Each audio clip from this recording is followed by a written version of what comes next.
warahmatullahi wabarakatuh. Apa kabar pemirsa dimanapun Anda berada? Selain sektor energi, sektor pangan juga merupakan salah satu hal yang sangat dibutuhkan oleh manusia. Dalam suatu negara, sektor pangan dapat dikatakan baik jika kuantitas dan kualitas semua petani baik pula. Namun mengapa stigma masyarakat masih memandang sektor pangan di negara ini atau petani di negara ini masih rendah? Maka dari itu, kami ucapkan selamat datang di Inspiring Youth, Boundless Inspiration. Bersama saya Syarifika, mari kita patahkan stigma negatif tersebut. Dan sekarang saya sudah berada di salah satu kebun hidroponik yang berlokasi di Kabupaten Goa. Dan tentunya nanti juga saya akan mewawancarai salah satu pengusaha milenial petani hidroponik yang akan berbagi kisah, berbagi pengalaman, dan tentunya inspirasi untuk kaum milenial. Tetap bersama kami di Inspiring Youth, Boundless Inspiration.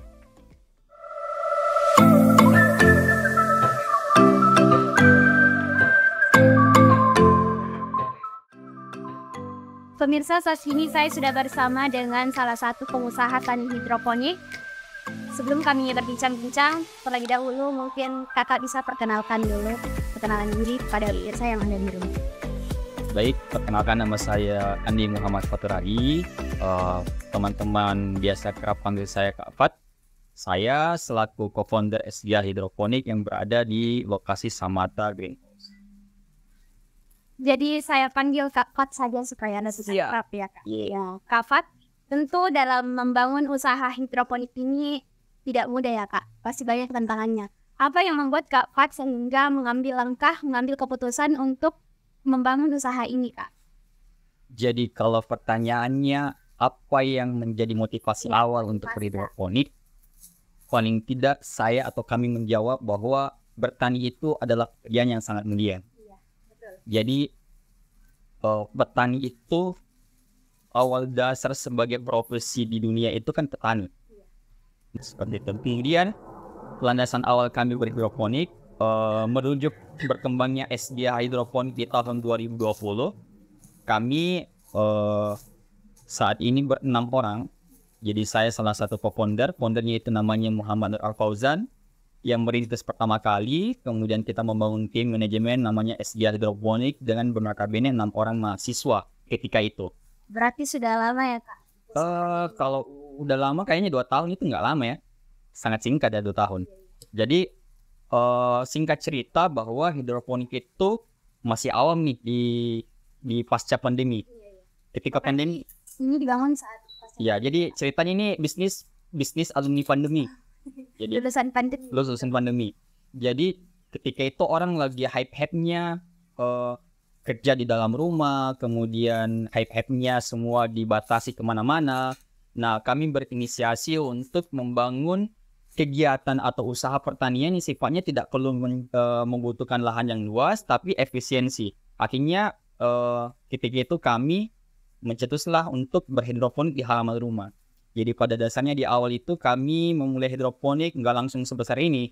Awalnya kita memulai dengan 47 titik tanam atau kurang lebih dengan kapasitas produksi 2-3 kilo per minggu lah. Seiring berjalannya waktu, kemudian melihat pangsa pasar yang besar, kemudian supply chain-nya kita sudah lumayan tinggi, kami expand atau memperluas lagi jaring pasar. Akhirnya dari 100 titik tanam, step by step jadi 1000 titik tanam, dan saat ini alhamdulillah kita sudah bisa melihat di samping kita atau di belakang kita kurang lebih 15.000 titik tanam atau titik lubang. Berarti Kak, tentu banyak hambatan apalagi kita bangun sejak corona ya. Pasti banyak sekali hal-hal yang menjadi hambatan dalam membangun usaha ini. Menurut Kak Fat, hambatan terbesar yang paling menurut Kak Fat ini sudah berada kayak bisa dilanjut atau tidak yang membuat Kak Fat bisa down? Apa kira-kira Kak hal yang jadi bukan cuma hidroponik ya. Jadi teman-teman atau misalkan calon pengusaha tani mau berhidroponik, semua bisnis pasti punya hambatan. Ya. Paling tidak hambatan itu kita bisa lalui dengan strategi, dengan konsep, kemudian dengan idealisme yang tepat. Semua hambatan pasti kita lalui. Namun ketika kita bicara hambatan yang ada di SGA itu sangat besar. Yang pertama, beda tuh kita berbisnis benda mati sama benda hidup. Ya. Hidroponik ini kan makhluk hidup yang kita tumbuhkan. Jadi mau tidak mau perlakuan khusus dari semai sampai pasca panen itu lebih intens lah bahasanya seperti itu. Nah, paling tidak ketika kita bertani, hambatan yang paling sering terkena sama petani itu yang pertama kan hama, kemudian cuaca atau iklim, dan paling besar itu hambatan di fluktuatif harga di pasaran. Jadi itu juga menjadi hambatan awal sih kalau kita berbisnis hidroponik. Jadi kalau kita bicara hambatan ya memang ya Kak, tentu setiap perusahaan pasti ada hambatannya masing-masing dan ada solusi masing-masing dari tiap perusahaan. Kalau Kak Fatur kan saya lihat di sini pasti mempunyai banyak alat, banyak mengikuti perkembangan teknologi. Apakah itu berdampak pada perkembangan bisnisnya Kak? Jadi syukur alhamdulillah di tahun 2023 karena kita sering upgrade bisnis model Canvas yang memang anak milenial harus tahu sebagai kutu loncat bahwa apa saja nih yang harus kita pakai di tahun depan. Nawacita di awal SGH itu kan bagaimana caranya kita bertani melalui sistem, melalui gadget. Akhirnya di tahun 2023 kita kerjasama sama salah satu vendor namanya Skypian. Kemudian kita nge-guide program KDRK dengan mahasiswa MBKM. Jadilah sistem AI. Jadi semua orang kan bahasanya AI itu Artificial Intelligence of Things. Semua melalui gadget, semua melalui teknologi, semua melalui internet. Kenapa tidak kalau di pertanian? Akhirnya di tahun 2023 akhir, teman-teman SGH collaboration dengan teman-teman Skypian menjalankan sistem pertanian modern melalui AI. Kenapa AI? Pertama, dari segi problem yang di awal pertanyaan tadi, kita bisa meminimalisir hambatan nih. Yang awalnya terjadi karena siklus hama banyak, akhirnya meminimalisir dengan adanya sistem. Yang awalnya tanaman sering layu, sering rusak, akhirnya kita meminimalisir namanya AI. Jadi sistem itu mungkin bisa dikatakan sangat kurang. Bahkan saya mau spill di Indonesia cuma 2 yang ada di Indonesia untuk AI ini. Yang pertama ada IPB sebagai prototipe hidroponik saja. Yang kedua di Indonesia ada di Samata. Jadi syukur alhamdulillah Samata bisa memakai pertanian AI seperti itu. Jadi Kak Fat ini tentu sangat memberikan dampak bagi perkembangannya bisnisnya Kak Fat ya yang AI. Ya kalau ditanya berdampak ya alhamdulillah dampaknya positif. Apalagi nawacita SGH di awal kan saya tadi bilang bahwa SGH itu menjadi kiblat pertanian modern. Jadi kalau misalkan orang mau tahu pertanian teknologi secara modern, datang ke SGH. Karena tadi Kak Fat udah menjelaskan strategi, niat awal Kak Fat mau bangun perusahaan hidroponik, mungkin lebih bagus lagi kalau kita cek-cek alat-alat yang ada. Bisa sekali. Jadi teman-teman ikuti saja sama kakak hostnya, kita lihat pertanian seperti apa ya itu. Untuk itu jangan kemana-mana, nanti kita akan melanjutkan perbincangan bersama Kak Fat di dalam kebun hidroponik di Inspiring Youth Boundless Inspiration.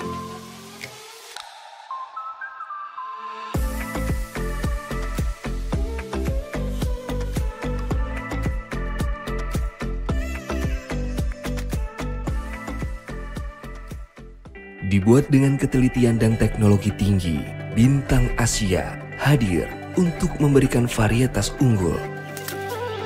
Bintang Asia, panennya melimpah. Nodegan, ima, Bintang Asia. Reng tane molje, Bintang Asia. Bintang Asia, benih unggul harapan bersama. Bintang Asia, benih unggul Indonesia. Kita semua tahu, pemimpin-pemimpin di Indonesia dipilih langsung oleh seluruh rakyatnya, termasuk kamu. Tapi ada cara-cara yang tidak diperbolehkan dalam mengambil hati calon pemilih. Salah satunya, politik uang. Memang, yang di depan mata terlihat menggiurkan meski sedikit. Namun ingat, itu semua hanya jebakan untuk niat licik yang berbahaya. Bayangkan, sesuatu yang besar dimulai dari praktik yang buruk, kemudian menimbulkan dampak yang sangat berbahaya untuk masa depan Indonesia. Mulai dari kamu. Jangan terima segala bentuk suap. Ayo awasi bersama. Tolak politik uang untuk pemilu yang bersih dan damai.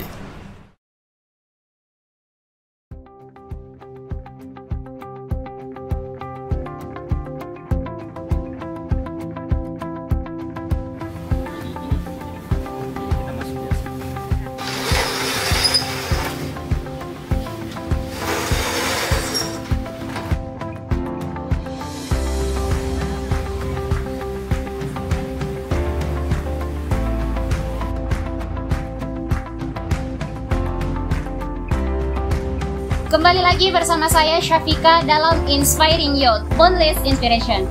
Sekarang kami sudah berada di dalam kebun bersama dengan Kak Fat yang akan menjelaskan beberapa hal dan situasi yang ada di dalam kebun. Dan tentu yang pertama-tama saya ingin tahu Kak, di sini tanaman apa saja yang diproduksi di dalam kebun hidroponik ini? Jadi teman-teman juga bisa lihat langsung ya, di sekitaran kita ada beberapa macam sayuran. Meskipun warnanya sama semua, warna hijau. Dan modelnya juga hampir sama hampir ya sama. Kak? Tapi seyogyanya kita lihat di sini ada 6 varietas sayuran. Yang pertama ada Batavia lettuce atau biasa orang bilang selada. Kemudian ada Brassica pak choy. Kemudian ada romaine lettuce atau selada romaine. Kemudian depan kita ada bayam Brazil. Terus di ujung sana ada pagoda. Semua masuk di jenis Brasian atau sawi-sawian. Kemudian di belakang kita ada beberapa tanaman lainnya di hidroponik. Kan tadi juga di dalam Bapak terus sudah jelaskan AI. Iya. Bagaimana itu Kak cara kerja AI di dalam kebun hidroponik ini Kak? Oke, jadi kalau bicara AI kadang orang masih awam sih ya. Iya. Awam, apalagi di dunia pertanian AI itu masih jarang orang pakai.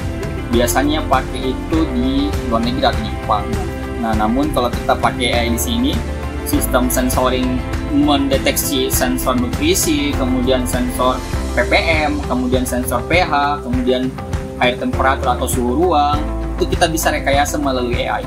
Jadi si greenhouse ini dia cerdas, dia bicara ketika suhu saya panas, sistem embun, boiler atau aktuator exhaust dia nyala sendiri. Berarti nah, otomatis. Betul, otomatisasi. Jadi sistem otomatisasi secara real time itu yang dipakai dengan AI. Seperti itu. Berarti tiap alat, saya lihat di sini banyak alat pemirsa, jadi tentu juga fungsinya beda-beda ya Kak. Betul. Bisa dijelaskan satu-satu mungkin Kak? Kalau kita lihat di belakang sana ada sistem RPM tekanan fogging, itu bisa mendeteksi berapa suhu normal aktuator fogging atau embun ini jalan. Kemudian ketika kita lihat boiler sama aktuator exhaust, dia mendeteksi ketika suhu ruang saya melalui 45 derajat ke atas, si exhaust sama si aktuator di belakang itu nyala sendiri. Jadi beda lagi aktuator yang kita pakai di sistem sensoring ppm. Jadi di ppm itu dia mendeteksi bahwa ketika ppm ku rendah, si nutrisinya rendah, ppm bekerja sendiri, memompa sendiri, dia mencampur nutrisi sendiri. Berarti tanpa ada bantuan dari untuk dinyalakan mesinnya apanya, dia seperti itulah AI. Ya. Jadi kemudian AI juga berfungsi untuk mendeteksi kadar pH air. Ketika pH-nya turun, si AI akan menambah air baku sendiri di tandon. Seperti itu. Per minggu atau bahkan per bulan, apakah ada target produksi Kak? Berapa selada atau segala macam, berapa yang dihasilkan dari kebun hidroponik ini Kak? Kalau sayuran contoh ini ya, kita lihat sayuran pakcoy. Pakcoy ini normalnya kita panen di kebun itu di range 50 sampai 100 kilo per 2 minggu. Per 2 minggu. Hanya varietas pakcoy. Kalau kita bicara selada, supply chain-nya kami di luar itu di range rata-rata 250 sampai 500 kilo per minggu. Jadi kalau kita totalkan kapasitas keseluruhan, otomatis dia bisa mencapai 500 sampai 1 ton per bulan.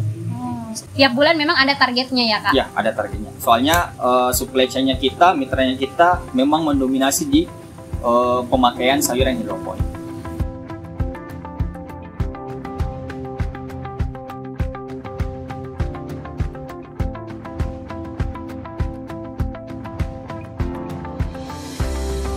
Jadi mungkin Kak Fat sedikit pesan untuk kaum milenial yang di luar sana yang masih sibuk-sibuknya, bisa dikasih pesan-pesan, apalagi Kak Fat di usianya yang masih terbilang muda sudah bisa punya usaha seperti ini Kak. Pesan saya jangan alergi bertani, karena paling tidak yang paling pertama kita lakukan adalah berubah mindset Kak.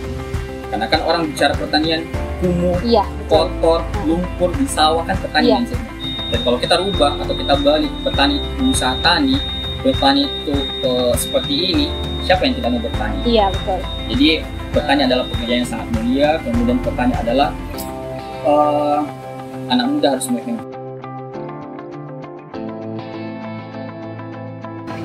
Pemirsa yang ada di rumah, terima kasih banyak kami ucapkan kepada Kak Fat selaku founder SDH Hidroponik. Dan tentunya untuk pemirsa yang ada di rumah, jangan kemana-mana, tetap nantikan kami di episode selanjutnya di Inspiring Youth. Bersama saya Syafika, wassalamualaikum warahmatullahi wabarakatuh.